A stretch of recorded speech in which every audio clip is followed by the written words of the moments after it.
ہمارا آج کا جو نوجوان ہے وہ اپنی دینی اقدار اور ثقافت سے دور کیوں ہو رہا ہے؟ آف کورس آپ اس کے اوپر کام کر رہے ہیں، اس کی وجہ کیا سمجھتے ہیں آپ؟ فخر بھائی، میں سمجھتا ہوں کہ اس پہ اللہ کے رسول صلی اللہ علیہ وسلم کی بھی نا حدیث آتی ہے کہ تم لوگ جو ہے نا جہنم کے گڑھے میں گر رہے اور میں پکڑ کے، یہ اس دور کی باتیں ہیں، صحابہ سامنے موجود ہیں اور یہ عرب کا جو معاشرہ موجود ہے. تو دنیا تو ہمیشہ سے ایسی نہیں تھی. دنیا ہمیشہ جو ہے نا جسے ہم جو ہے نا سائیکالوجی میں کہتے ہیں کہ ہیومن جو ہیں یہ بیسکلی جو نیگیٹیولی بائسڈ ہوتے ہیں. ہمیشہ یہ نیگیٹیوٹی ان کو زیادہ دکھے گی. مطلب ہم یہاں بیٹھے ہوئے تو یہاں پہ 10,000 اچھائیاں ہیں، ہمارا دماغ کہاں پہ جائے گا؟ ایک نیگیٹیوٹی کی طرف جائے گا کہ یار یہ اس میں فلو ہے. انسان کے جو ماڈلنگ ہے نا اس میں نیگیٹیوٹی ہوتی ہے، اس میں کوئی حرج والی بات نہیں ہے. تو یہ تو ہمیشہ سے معاشرے رہے ہیں کہ نیگیٹو ہی ہوتے ہیں. تو اس میں جو دائی ہیں، جو علماء ہیں، جو ائمہ ہیں، یہ ان کا کام ہوتا ہے کہ ہمیشہ سے وہ ہادی بنتے ہیں اور وہ ہدایت کے اوپر، وحی کے اوپر کام کرتے ہیں. نیگیٹیوٹی مطلب پازیٹیوٹی تلاش کر کے پازیٹیوٹی لے کے آتے ہیں. اگر دائی جو ہے نا وہ کہہ دے گا جی بات ختم ہو گئی، ایک جو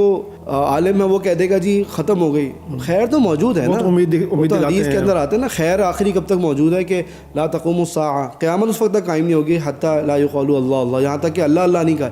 مطلب سب سے آخر جو خیر دنیا میں موجود ہے وہ اللہ کا نام ہے.